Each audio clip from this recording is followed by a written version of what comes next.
이 불륜을 저지르고 나서 이 배우자한테 뭐 용서를 받았거나 아니면 뭐 용서 없이 차마 피해 배우자가 이혼할 수가 없어서 그냥 냉랭하게 살아가는 그런 부부들이 많습니다. 참고로 말씀을 드리면은 뭐 굳이 용서를 하지 않았다 하더라도 이 제척기간 6개월이 지나잖아요. 그럼 법적으로 용서를 한 것으로 간주합니다.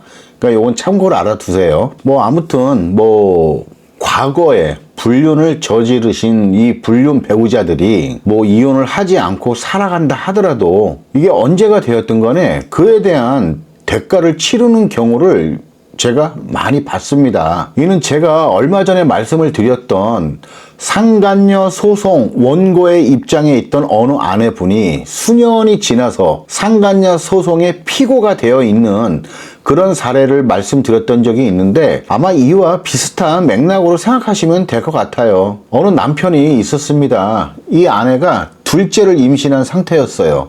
그런데 이 남편이 상간녀가 생긴 거예요. 이 아내는 이제 뭐 첫째도 좀 돌봐야 되고 이 둘째 임신까지 한 상태라 몸이 굉장히 좀 힘들고 지쳐서 이 남편한테 좀 집안일을 좀 도와달라라고 이제 말은 했는데 이 남편은 뭐 상간녀에 미쳐가지고 집을 많이 비웠죠. 그래서 이제 뭐 아내는 뭐 남편한테 때로는 좀 뭐 서운한 감정이 많긴 했지만 그래도 또 남편이 집에 있을 때는 정말 뭐 아내를 위해서 그리고 큰아이하고도 많이 놀아주고 하면서 시간을 많이 보냈답니다. 이제 그리고 이제 마침내 이제 출산 예정일이 이제 다 될 때쯤에 이제 아내가 이제 친정에 가 있었대요. 이제 큰아이를 데리고.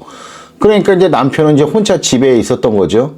그러니까 이게 상간녀까지 있는 남편이 얼마나 신이 났겠어요. 그런데 이제 드디어 이제 예정일보다 하루 빠르게 이제 아이가 이제 태어날 기미가 보여서 이제 친정 아빠의 차를 타고 이제 그 병원에 갔답니다.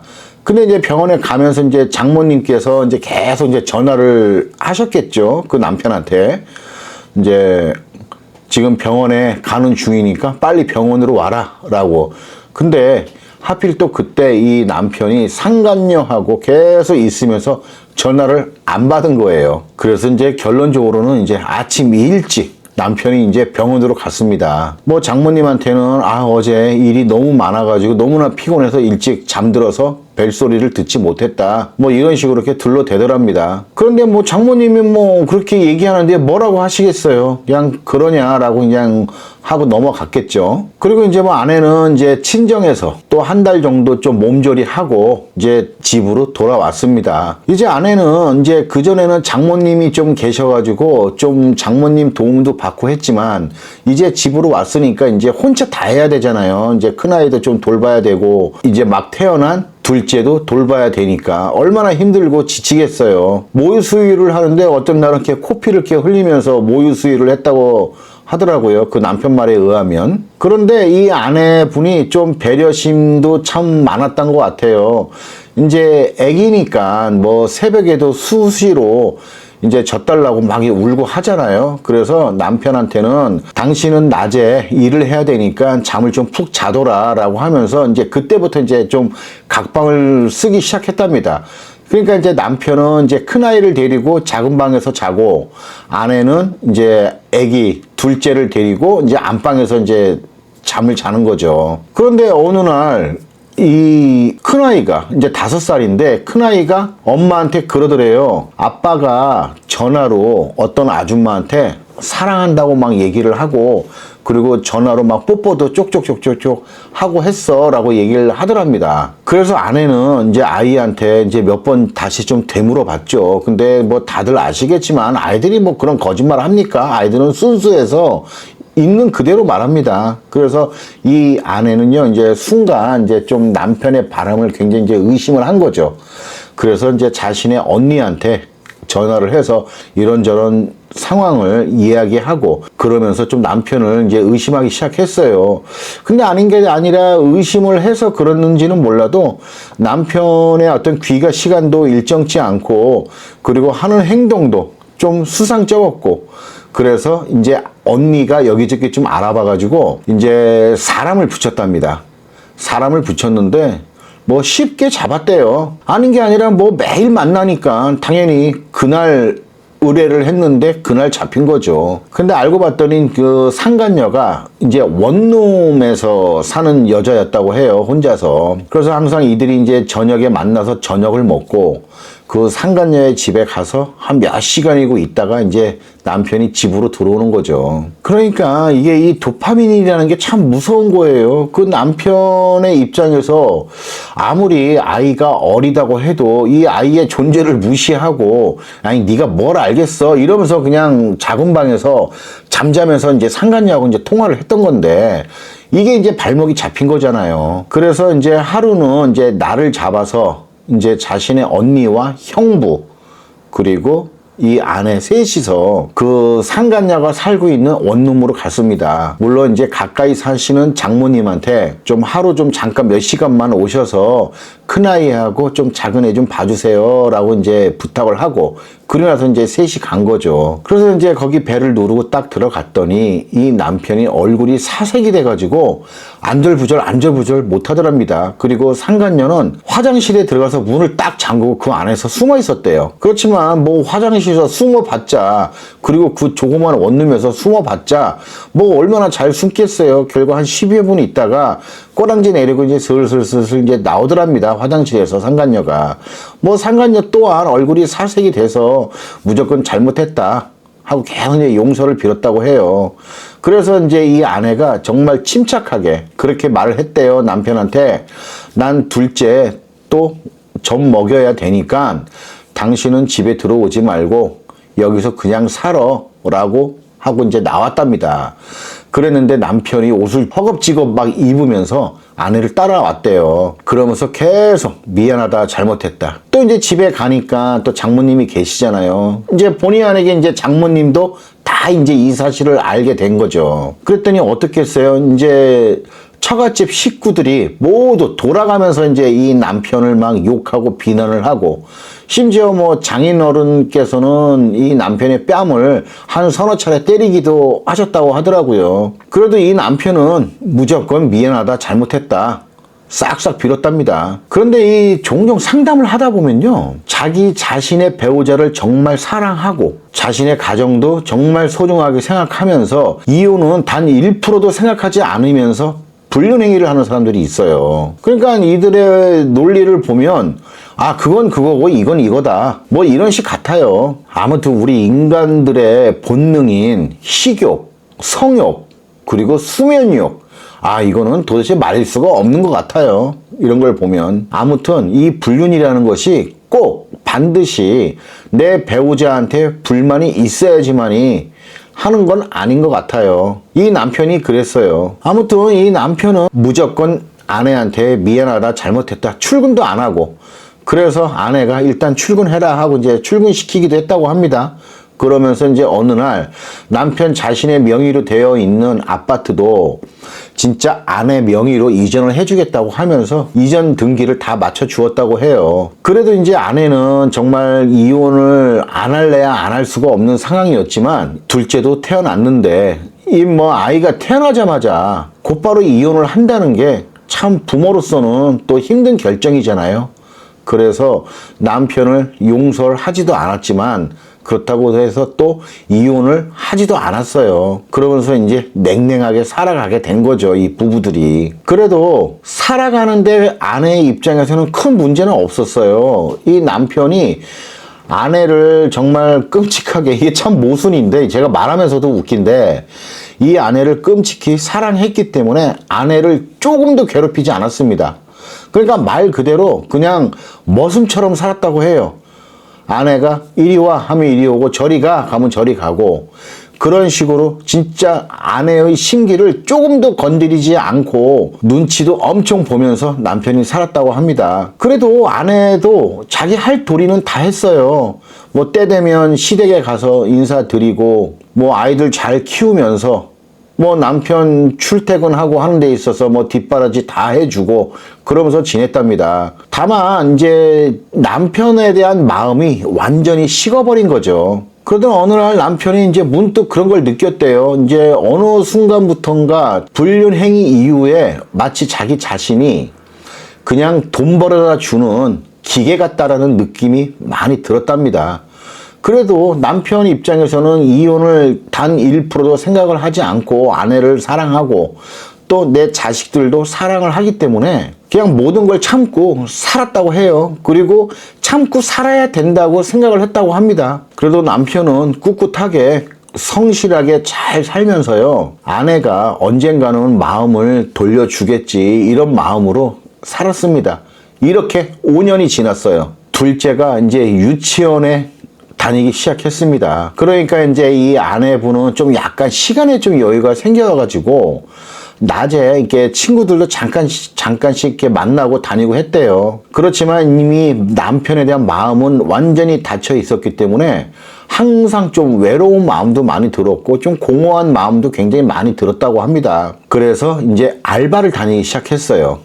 그런데 그 알바를 나간 가게 주인이 이제 젊은 남자인데 총각이었다고 해요. 근데 이 사람이 아내하고 나이가 비슷한 이제 총각인데 오래전에 이제 결혼을 할 여자가 있었지만 좀 안 좋은 일로 인해서 파혼을 하고 그리고 그 시기를 놓쳐서 지금은 결혼 포기하고 혼자 살아가고 있는 남자였답니다. 뭐 아닌 게 아니라 뭐 이제 대충 뭐 들으시는 여러분들도 눈치는 채셨겠지만 이제 그 가게 주인하고 불륜 관계가 된 거예요. 이 아내분이. 왜냐면 하루에 몇 시간씩 같이 붙어서 계속 일을 하고 이런저런 이야기를 하다 보니까 이제 가까워진 거죠. 그런데 또 그 가게 주인이 이제는 상간남이라고 얘기할게요. 그 상간남이 그 가게 근처에 원룸을 하나 또 얻어가지고 거기서 이제 혼자 생활하면서 가게 운영을 해왔어요. 그러니까 이제 이들이 가까워지니까 이제 이 아내가 이제 그 상간남의 원룸도 자유롭게 왔다 갔다 하게 된 거죠. 그런데 이게 이 사람의 느낌이라는 게요, 때로는 생사람을 잡기도 하지만 정말 예리할 때도 많습니다. 이 남편이 그러했어요. 아내가 알바를 다니기 시작하면서 한두 달 정도 지나면서 뭔가 느낌이 좀 많이 이상했답니다. 아무래도 남편은 자기 자신이 과거에 그러한 불륜 행위를 한 것에 대해서 항상 찜찜해하고 죄책감을 느끼면서 살았기 때문에 혹시라도 내 아내도 라는 생각을 어느 정도는 좀 하면서 살았던 것 같아요. 그리고 또 그 아내분이 또 남자들이 어느 정도 잘 따를 수 있는 그런 외모를 좀 가졌다고 합니다. 어쨌든 뭐 남편 말에 의하면 이렇게 길을 지나가다가도 이제 남자들이 한 번씩 이렇게 쳐다볼 정도의 외모라고 해요. 그런데 이제 아무튼 이제 남편은 이제 불안한 마음에 아내가 일하는 가게 그 건너편에 있는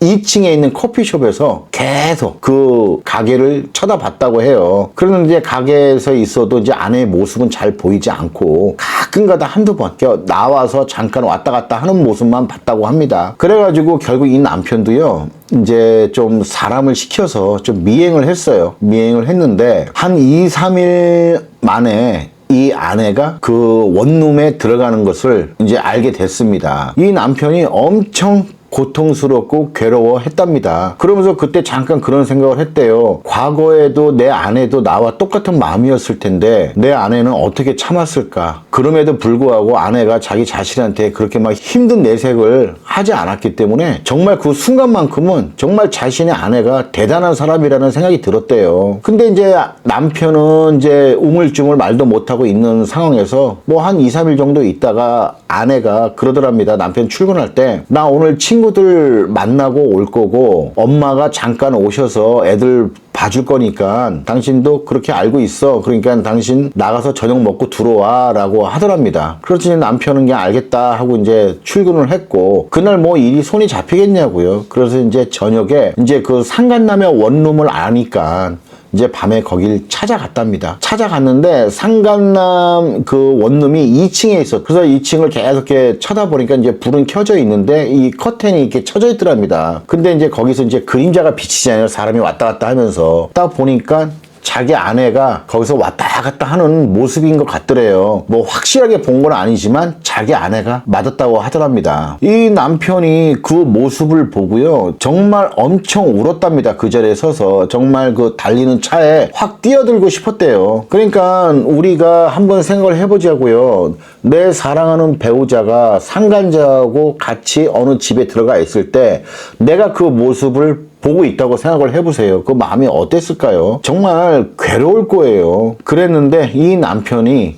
어떠한 생각을 했냐면 결국 이 모든 게 남편 자신의 잘못이다라는 어떤 그런 생각을 했답니다. 그리고 자기 아내한테 상간남이 생긴 것은 일단 그건 두 번째 문제라는 생각이 들었대요. 결론은 그냥 무조건 자기 탓이다라는 생각을 많이 했고 5년 전 불륜을 저질렀던 자기 자신한테 굉장히 화가 났었답니다. 정말 어느 벽에다가요 그냥 자기 머리를 그냥 찧어버리고 싶었대요. 너무 자기가 싫었으니까 그 순간만큼은. 그래서 어쨌든 이 남편도 그 원룸에 쳐들어갈까라는 생각을 했다가 도저히 용기도 안 나고 해서 일단 집에 들어와서 아내를 기다리고 있었답니다. 그리고 이제 어느 정도 시간이 지나서 이제 아내가 이제 집에 들어온 거죠. 그리고 그날 밤에 이 남편은요 이제 아내한테 이제 모든 사실을 내가 다 알고 있다라고 얘기하면서 당신을 탓할 생각은 난 조금도 없다. 그냥 내 5년 전 나의 그런 불륜 행위를 용서해달라 하면서 한 번 또 빌었다고 합니다. 이 5년이 지난 자기 자신의 불륜 행위에 대해서. 그러니까 그때 그 마음이 굉장히 절박했던 것 같아요. 이 남편이. 그때 아내가 그런 얘기를 했대요. 그 상간남의 원룸을 자기가 드나들면서 5년 전에 내 남편도 이런 마음이었을까? 라는 생각이 들더랍니다. 그러면서 이 아내가 하는 말이 이제서야 그때 남편의 마음이 어땠는지를 이해를 하겠대요. 왜냐?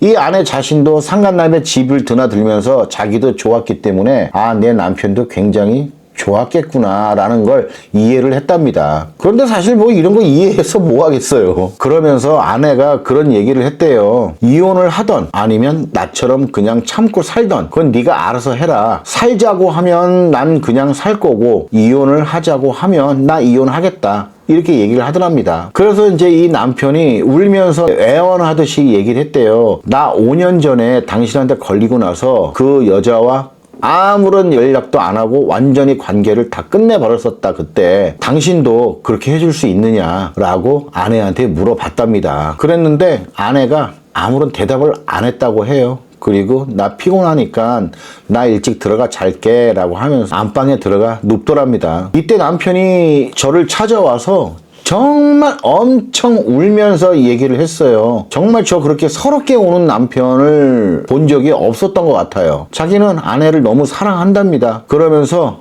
예전에 불륜 행위를 한 자신을 너무나 원망하고 있답니다. 제가 오늘 이런 말씀을 드리는 건요, 뭐 이러한 부부도 있더라라는 얘기를 뭐 재미삼아 흥미삼아 하는 건 아니에요. 지금의 일을 하면서요 이러한 비슷한 사례를 참 여러 번 봤거든요. 아내가 먼저 불륜을 저지르고 그리고 수년이 지나서 반대로 또 남편이 저지르고 그때 가서 아내가 자기 자신의 오래전 불륜 행위를 후회를 하면서 남편한테 매달리는 경우도 있었어요. 참 이런 거 보면 엉망진창인 것 같아요. 그래서 이게 제가 드리고 싶은 말씀은요, 이 불륜에 대한 대가는 언제가 되었든 어떻게 해서든 치르게 되는 경우가 참 많았다 이겁니다. 이 말을 해드리고 싶어서 좀 전에 말했던 그 긴 한 부부의 사례를 말씀을 드린 거예요. 뭐 자신의 불륜을 용서받았거나 아니면 뭐 용서한다는 말은 배우자가 하지는 않았지만 이혼을 하지 않고 계속 냉랭하게 살아가는 부부들이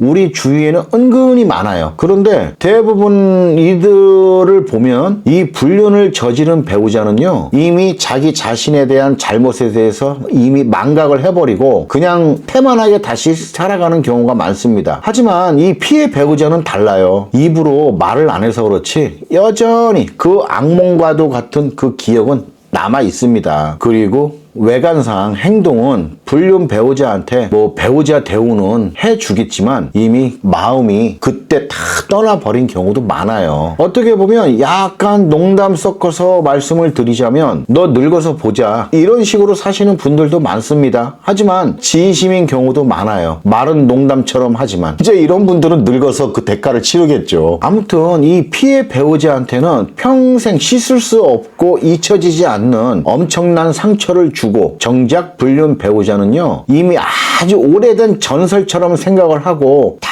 잊고 사는 경우가 많습니다. 아무래도 자기 자신이 받은 상처가 아니니까 이제 쉽게 잊는 거죠. 그리고 또 이들 중에는요 자신의 어떤 불륜 행위가 있은 후 배우자한테 걸리고 나서 상간자하고 관계를 정리한 것에 대해서 굉장히 좀 떳떳하게 말씀을 하시는 분들도 계세요. 어떻게 보면 당연한 걸 가지고 굉장히 당당해합니다. 마치 남들은 쉽게 하지 못하는 것을 자신은 의지가 강해서 상간자와 관계를 끊었다, 이렇게 자랑삼아 얘기를 하는 분들도 있어요. 심지어는 나처럼 잘난 사람이 너 하나만 보고 내가 살았다, 나한테 정말 감사해라, 이렇게 얘기를 하는 불륜 배우자들도 있었어요. 이거 제정신 아닌 거예요. 우리의 인생은요, 진행형입니다. 항상 하루하루 앞으로 나가는 진행형이에요. 그래서 앞으로 자신의 오래된 지난 불륜 행위로 인해서 자신이 어떠한 대가를 치르게 될지도 모릅니다. 언제 입장이 바뀔지도 몰라요. 현재 배우자의 불륜으로 인해서요, 과거 자신의 불륜을 저질렀을 당시 지금의 내 배우자가 얼마나 마음의 고통이 컸을까라는 것을 비로소 배우자의 불륜으로 인해서 알게 되시는 분들도 많아요. 이게 참 비극입니다. 결국 서로 간의 입장이 바뀌어버린 거잖아요. 그때 과거의 불륜을 저질렀던 분들이 하시는 말씀이 내가 이제 와서 벌을 받는 것 같다라는 말씀들을 많이 하셨어요. 그래서 이 과거에 불륜을 저질렀던 배우자분들은요, 자기 자신이 이혼을 안 했다고 해서 이를 쉽게 잊으면 안 됩니다. 정말 이러한 사실을 잊어버리고 그냥 또 그전처럼 태만하게 만연하게 살다가 정말 눈에서 피눈물 나는 일이 생겨날 수 있어요. 그래서 평생 잊지 못할 상처를 준 배우자한테 정말 감사한 마음으로 살아가야 되는 것입니다. 아까도 말씀드렸지만 아주 오래된 불륜 행위를 할지라도요, 이에 대한 대가는요, 언제 어디서 어떻게 찾아올지 모르는 거예요. 어떤 아내분은요, 수년 전에 어느 상간남을 만나서 외도 행위를 했다가 그 상간남과 안 좋은 일로 다퉈서 헤어졌답니다. 그리고 이 아내는 이제 정신 차리고 가정을 위해서 열심히 살자라는 마음으로 이제 가정을 위해서 열심히 살았다고 해요. 당연히 이제 남편은 아내가 불륜을 저질렀던 걸 전혀 모르고 있는 상태죠. 그랬는데 그때 만났던 상간남이 정말 멍청하게 뒤늦게 자기 아내한테 그 사실을 걸린 거예요. 그랬더니 그 상간남의 아내가 어떻게 했어요? 열이 받으니까 이제 이 아내를 찾아왔던 거예요. 수년 전에 불륜이 발목을 잡은 거죠. 그래서 이 남편 또한 그 사실을 알고 이게 가정 파탄이 돼서 이들 부부는 이혼했습니다. 언제 어디서 어떻게 자기 자신의 발목이 잡힐지 모른다니까요. 그런데 이게 참 웃긴 게 뭐였냐면요, 그때 그 아내분이 그랬어요. 그 상간남 얼굴도 기억이 안 난대요. 오래됐으니까. 결국 이 기억도 희미해져 버린 과거의 자신의 과오로 인해서 자신의 인생의 발목을 완전히 잡혀버린 거죠. 이런 거를 보면요, 어쩔 때는요, 이 하늘이 그 불륜 배우자가 정말 행복할 때를 기다리고 있는 것 같아요. 그래서 그때 한 방에 작사를 내려고 기다리고 있는 것 같은 느낌이 들 때가 있었어요. 그래서 그 불륜 배우자가 가장 행복할 때 큰 대가를 치르는 배우자도 여러 번 봤습니다. 다들 기가 막혀 해요. 왜 하필 이때 이런 얘기를 하십니다. 아니 차라리 그 당시에 그랬으면 나이가 몇 년이라도 더 젊었으니까 그때 어떠한 일을 당했다 하더라도 복구라도 할 텐데 이제 뭐 나이 먹을 만큼 다 먹어서 이제 이러한 상황이 생겨버렸으니까 더 큰 대가로 다가오는 거죠. 왜 우리가 간혹가다렇게 뉴스 보면요, 과거 학폭으로 인해서 가해자가 됐다가 이제 연예인이 돼서 슬슬 뜨기 시작했을 때 어린 시절에 했던 그 학폭이 문제가 돼가지고 한 방에 무너져 내리는 연예인들도 있잖아요. 이런 걸 보면은 결국 자기 자신이 생각 없이 했던 그 행동들이 정말 수년이 지나서 자기 자신의 발목을 잡는 경우가 정말 많다니까요. 뭐 이미 과거에 저질렀던 불륜은 어쩔 수 없습니다. 이미 뭐 지난 일인데 뭐 어쩌겠어요. 하지만 정말 운이 좋아서 배우자한테 용서를 받았거나 아니면 꼭 용서는 아니더라도 이 피해 배우자가 이혼을 못하는 관계로 계속 살고 있으신 분들이요, 정말 자신의 배우자한테 기간과 상관없이 정말 잘해야 됩니다. 이것이 언젠가 올지도 모르는 그 대가를 막는 유일한 방법 같아요. 그러니까 제 말을 정말 명심해서 들으셔야 돼요. 이 과거 불륜을 저지른 불륜 배우자들은요, 그 상간자의 얼굴이 기억이 안 날 수도 있겠지만요, 이 피해 배우자분은요, 수년이 지나도 또렷하게 기억합니다. 그만큼 마음의 상처로 남아 있다는 것이죠. 제가 드리는 말씀은요, 단순히 권성징악의 법칙에 따라 그냥 제 개인적인 생각을 말씀을 드리는 게 아니고요. 저의 업무적인 경험으로 얻은 현실적인 결론을 말씀을 드리는 겁니다. 그러니까 이 용서를 받았거나 아니면 이혼을 안 했거나 이러한 분들은요, 정말 자기 자신의 배우자한테 최선을 다해서 열심히 살아가셔야 돼요. 그것이 유일하게 어떠한 대가를 치러야 될 상황이 되었을 때 자기 자신을 보호할 수 있는 방파제 역할이 되는 것입니다. 아무리 빛나는 별이라 할지라도요, 환한 대낮에는 빛나지 않아요. 그 빛을 잃어요. 불륜 배우자 역시요, 어두운 곳에서 눈물을 흘리고 있었을 배우자가 그럼에도 불구하고 인내하며 참고 버텨주면서 옆에 있어 주었기 때문에 그나마 불륜 배우자 자신이요, 사람답게 살아가고 있는 것입니다. 그러니까 정말 자기 자신이 평생 씻을 수 없는 상처를 준 그 배우자한테 정말 최선을 다해서 살아가시기 바라겠습니다.